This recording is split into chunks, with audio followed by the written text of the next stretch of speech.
Good evening. Good evening. Dance വളരെ നന്നായിരുന്നു. Thanks. എവിടാ നാട്? ഒരു പരിപാടി ബുക്ക് ചെയ്യാൻ വേണ്ടിയാ. ഞാനിങ്ങനെ പരിപാടിക്കൊന്നും പോകാറില്ല. കോളേജ് യൂത്ത് ഫെസ്റ്റിവലിന് സമ്മാനം വാങ്ങിയ പരിപാടിയാണിത്. അച്ഛന്റെ ചില സ്നേഹിതന്മാർ വന്ന് നിർബന്ധിച്ചതുകൊണ്ട് ആ ബാല ഇവിടെ അവതരിപ്പിച്ചെന്നേ ഉള്ളൂ. അച്ഛൻ ഡാൻസറാണോ? No, is a retired headmaster. അച്ഛന്റെ അഡ്രസ് ഒന്ന് തരാം. ബുദ്ധിമുട്ടില്ലെങ്കിൽ അല്പം വെയിറ്റ് ചെയ്യൂ. ഞാൻ ഈ മേക്കപ്പ് റിമൂവ് ചെയ്തിട്ട് ഒന്ന് എഴുതി തരാം. Most gladly, I will wait.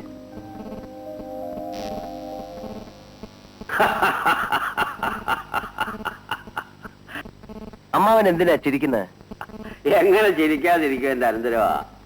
Bhanu, നീ ഇവൻ പറയണത് കേട്ടോ? എന്താ ചേട്ടാ? അവന് വിവാഹം കഴിക്കണമെന്ന്.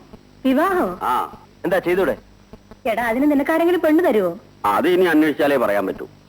പെണ്ണിനെയൊക്കെ അവൻ കണ്ടുവച്ചിട്ടുണ്ട്, അഡ്രസ്സും കൊണ്ടുവന്നിട്ടുണ്ട്. ഇനി ഞാനൊന്ന് പോയി ആലോചിച്ച് ഉറപ്പിച്ച് നടത്തി കൊടുത്താൽ മതി. ശരിയായി പോയി. നിനക്കിനി കല്യാണം ആലോചിക്കാൻ പോകാത്ത കുറ്റമേ ഉള്ളൂ. നേരത്തെ ആലോചിക്കാൻ പോയിടത്തൊക്കെ ഉണ്ടായ അനുഭവം മറന്നു. എന്നാലും ഞാൻ പോവാൻ ഭാനു, എന്റെ അനന്തരവിന് വേണ്ടിയല്ലേ. പക്ഷേ ഒരു ആംബുലൻസ് വാൻ കൂടി പുറകെ അയച്ചേക്കണം. അതെന്തിനാ ചേട്ടാ? കയ്യും കാലും ഒഴിഞ്ഞു കിടക്കുന്ന എന്നെ അവിടെ നിങ്ങോട്ട് എടുത്തോണ്ട് പോരണ്ടേ? അവൻ ഒരു കല്യാണക്കാരിയും കൊണ്ട് വന്നിരിക്കുന്നു. ഇങ്ങനെ ചിലതൊക്കെ ജീവിതത്തിൽ വേണ്ടി വരുമെന്ന് നേരത്തെ ഓർമ്മിക്കേണ്ടതായിരുന്നു. നേരത്തെ ഞാൻ പല തെറ്റും ചെയ്തിരിക്കാം. ഇനി ഒരിക്കലും അത് ആവർത്തിക്കില്ല. എടാ അനന്തരവനെ, ഇപ്പൊ നിനക്ക് ഇങ്ങനെ ഒരു ബുദ്ധിമോശം തോന്നാൻ എന്താ കാര്യം? ഇങ്ങനെയൊക്കെ ചോദിച്ച് അമ്മാവൻ എന്നെ വിഷമിപ്പിക്കരുത്. മരണം വരെ ഞാൻ ഇനി ഒരു തെറ്റും ചെയ്യില്ല അമ്മാവ. ശരി, നിന്നെ ഞാൻ വിശ്വസിക്കുന്നു. എങ്കിൽ അമ്മയും അമ്മാവനും കൂടെ രാധികയെ എനിക്ക് വിവാഹം കഴിച്ചു തരണം. ഏത് രാധിക? അതെല്ലാം ഞാൻ അമ്മാവനോട് പറഞ്ഞിട്ടുണ്ട്. ഏതായാലും ആ പെൺകുട്ടി സമർത്ഥയായിരിക്കണം.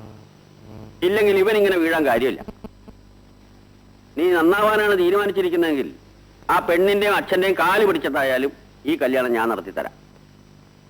നീ ദൈവത്തിന് മനസ്സിൽ ധ്യാനിച്ച് ആ അഡ്രസ് കൊടുതാ. മോനെ, കാപ്പി എടുത്തു വെച്ചിരിക്കുന്നു, പോയി കുടിക്കേ. അനു, ഈ കല്യാണം നടന്നാൽ ഇവ നന്നാവും. ലീലേ, ഇതെടുത്തോട്ട് പോ. ഞാൻ ഇനി കുടിക്കില്ലെന്ന് പറഞ്ഞില്ലേ? എടുത്തോണ്ട് പോവാൻ. എന്നാലും എന്നോട് ഈ ചതി വേണ്ടായിരുന്നു മോഹൻ സാറേ. സാർ എന്നെ ഉപേക്ഷിച്ച പിന്നെ എനിക്ക് ആരുമില്ല. നോണ പറയല്ലേ വിലാസിനി, നിനക്ക് പലരും ഇല്ലേ? എന്റെ സ്ഥിതി അതാണോ? ആശാനായിട്ടും ശിഷ്യനായിട്ടും കൂട്ടുകാരനായിട്ടും ഉണ്ടായിരുന്ന ആകെ ഒരു തിരിയല്ലേ? ഈ കടുങ്കൈ കാണിച്ചാ പിന്നെ ഞാൻ വഴിയാധാരമല്ലേ? ഞാൻ എന്ത് ചെയ്തെന്നാ നിങ്ങൾ ഈ പറയുന്നത്? ഒന്നും ചെയ്തില്ലേ, പിന്നെ കല്യാണം ചെയ്യാൻ പോണെന്ന് പറഞ്ഞതോ? എനിക്ക് പിന്നെ കല്യാണം കഴിക്കണ്ടേ? എങ്കിൽ പിന്നെ എന്നെ ഇവിടെ താമസിപ്പിച്ചിരിക്കുന്നത് എന്തിനാ? തൊഴിൽ വെച്ചാണല്ലോ. ഞാനാണ് ഇവളോട് താമസിപ്പിച്ചിരിക്കുന്നത്. താമസിപ്പിച്ചിരിക്കുന്നത് ഞാനാ. എന്നാലും സാറിന് ഇവളോടൊരു പ്രത്യേക മമത ഉണ്ടായിരുന്നല്ലോ. മമത ഉണ്ടായിരുന്നെങ്കിൽ ഞാൻ ഇവൾക്ക് കൈ നിറയെ കാശും കൊടുത്തിട്ടുണ്ട്, ഇല്ലേ? അത് നേരാ. മേലാൽ അവിടുന്ന് വന്നിട്ടുണ്ട്, ഇവിടുന്ന് വന്നിട്ടുണ്ട്, പുതിയത് വന്നിട്ടുണ്ട് എന്നൊക്കെ പറഞ്ഞ് എനിക്ക് ആളെ വിടരുത്. ഇനിയെങ്കിലും ഞാനൊന്ന് നേർവഴിക്ക് ജീവിച്ചോട്ടെ. ഓ, ഇതെന്റെ അവസാനത്തെ വരവാ. ഇതാ, ഇതിരിക്കട്ടെ. എല്ലാ ഇടപാടുകളും തീർത്തിരിക്കുന്നു. വരട്ടെ?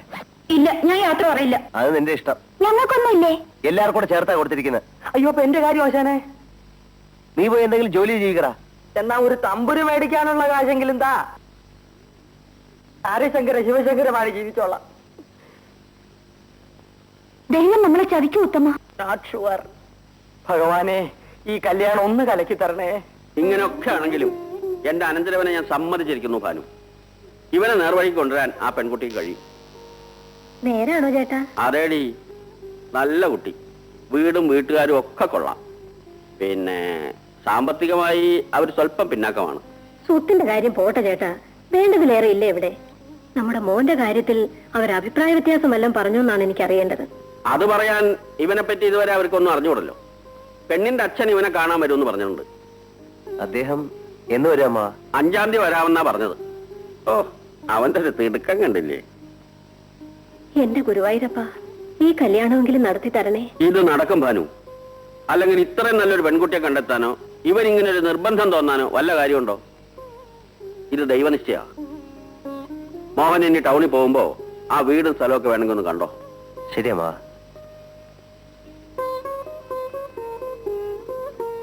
ആ പെൺകൊച്ചും കൂടെ വന്നോട്ടെ ഭാനു. നിന്റെ മോൻ തങ്ക കമ്പി പോലെ ആവും. എന്റെ ദൈവമേ. ഞാനൊരു കാര്യം ചോദിച്ചാ നേര് പറയോ? ചോദിക്കൂ. അന്ന് ഗ്രീൻ റൂമിൽ വെച്ച് ആദ്യമായി എന്നെ കണ്ടപ്പം എന്തോ തോന്നി? വെറുപ്പ് തോന്നിയോ? വെറുപ്പോ? പിന്നെന്താ, ഇഷ്ടം തോന്നിയോ? എന്തിനാ അറിയുന്നേ? എങ്കിൽ എനിക്ക് എന്തോ തോന്നിയെന്ന് പറയട്ടെ. എനിക്കൊരു പുതിയ ജീവിതവുമായി ഒരു ദേവത പ്രത്യക്ഷപ്പെട്ടിരിക്കുന്നു തോന്നി. കളിയാക്കണ്ട. സത്യം, ഇന്നലെ വരെ ഞാനൊരു എരപ്പാളിയായിരുന്നു. ചെയ്യാത്ത കൊലജായ്മകളൊന്നുമില്ല. പക്ഷെ രാധയെ കണ്ടു കഴിഞ്ഞപ്പം ഒരു പുതിയ തേജസ് എന്നിലേക്ക് കടന്നു വന്ന പോലെ തോന്നി. ഇങ്ങനെ മോശം പറയാനാണെങ്കിൽ ഞാൻ പോവാ. മോഹസ്തുതിയല്ല രാധയെ, സത്യം പറഞ്ഞാണ്. ഇതുവരെ ഞാൻ ആരുടെയും നിയന്ത്രണത്തിലല്ലായിരുന്നു. ഇനി മുതൽ എന്നെ നിയന്ത്രിച്ച് നേർവഴിക്ക് കൊണ്ടുപോകേണ്ടത് രാധികയാണ്. എന്റെ നിയന്ത്രണത്തിൽ നിന്നില്ലെങ്കിലോ? അതൊരിക്കലും ഉണ്ടാവില്ല. എത്ര കൊള്ളരുതാത്തവനും ആരെങ്കിലും ഒരാളെ അനുസരിച്ചെന്നിരിക്കും. എന്നെ അനുസരിപ്പിക്കാൻ ജനിച്ചത് രാധികയാണ്. അമ്മ എല്ലാ കാര്യങ്ങളും എന്നോട് പറഞ്ഞു, കുറച്ചൊക്കെ അമ്മാവനും. അതെല്ലാം കേട്ടപ്പം ഈ കല്യാണം വേണ്ടായിരുന്നു എന്ന് തോന്നിയിരിക്കും. അങ്ങനെ തോന്നിയില്ല. ചൂടും ചുണയുള്ള നല്ലൊരു ചെറുപ്പക്കാരൻ, നന്നാക്കാൻ കൊള്ളാവുന്ന നല്ലൊരു ഭർത്താവ്, അതാണ് തോന്നിയത്. ഞാൻ രക്ഷപ്പെട്ടു. രാധയെ എന്റെ മുമ്പിൽ കൊണ്ടുവന്ന് നൃത്തം ചെയ്യിച്ചതിന് ഈശ്വരന് സ്തുതി. ആ, ഇനിയൊരു തമാശ പറയട്ടെ. അന്ന് ഞങ്ങൾ വന്നത് നൃത്തം കാണാൻ വേണ്ടിയായിരുന്നില്ല, നൃത്തം പൊളിക്കാനായിരുന്നു. കയ്യിലൊരു നീർക്കോലി ഉണ്ടായിരുന്നു. നീർക്കോലിയോ? അതെ. പക്ഷെ നൃത്തം തുടങ്ങിക്കഴിഞ്ഞപ്പം നീർക്കോലിയെ പുറത്തെടുക്കാൻ തോന്നിയില്ല. എല്ലാം മറന്നുപോയി. ആളുകളുടെ ഭാഗ്യം. എന്റെയും.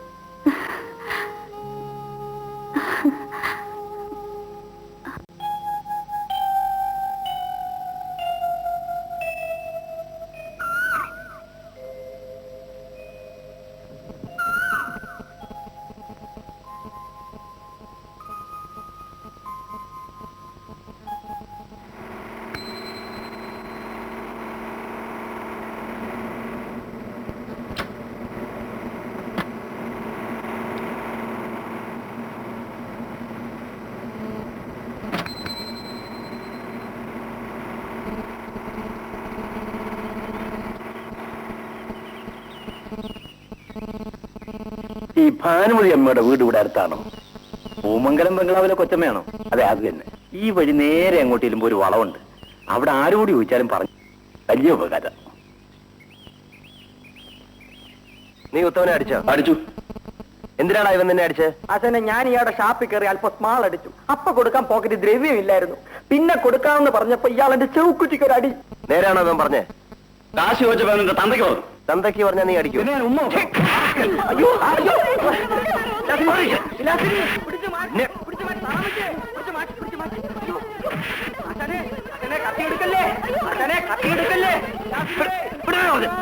എന്താ അവിടെ? ഒരു ചെറിയ അടിയാ. അതിവിടെ പതുവാ. ഏതാ ബഹളം ഉണ്ടാക്കുന്ന പയ്യൻ? പൂമംഗലത്തെയാ. പൂമംഗലത്തെ ഭാനുമതി അമ്മയുടെ മകൻ.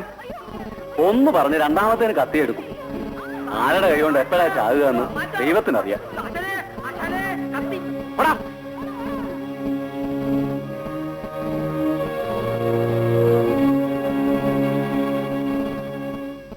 ഇവിടെ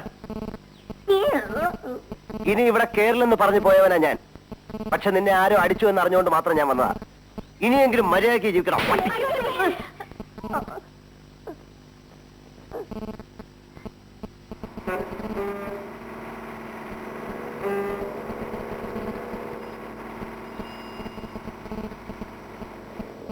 മിസ്റ്റർ ഗോവിന്ദ പിള്ളയല്ലേ?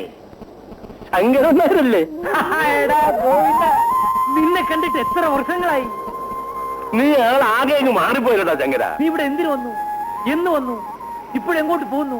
എന്തൊക്കെയാ വിശേഷങ്ങള്? ഓ, ഇങ്ങനെ എല്ലാം കൂടെ ഒരുമിച്ച് ചോദിച്ചാൽ ഉത്തരം പറയാൻ പ്രയാസമാ. ശരി, ഇനി നീ ചോദിച്ചോളൂ. നിന്റെ ഭാര്യയുടെ പണ്ടത്തെ അസുഖമൊക്കെ എങ്ങനെ ഇരിക്കുന്നു? ആസ്മയല്ലേ?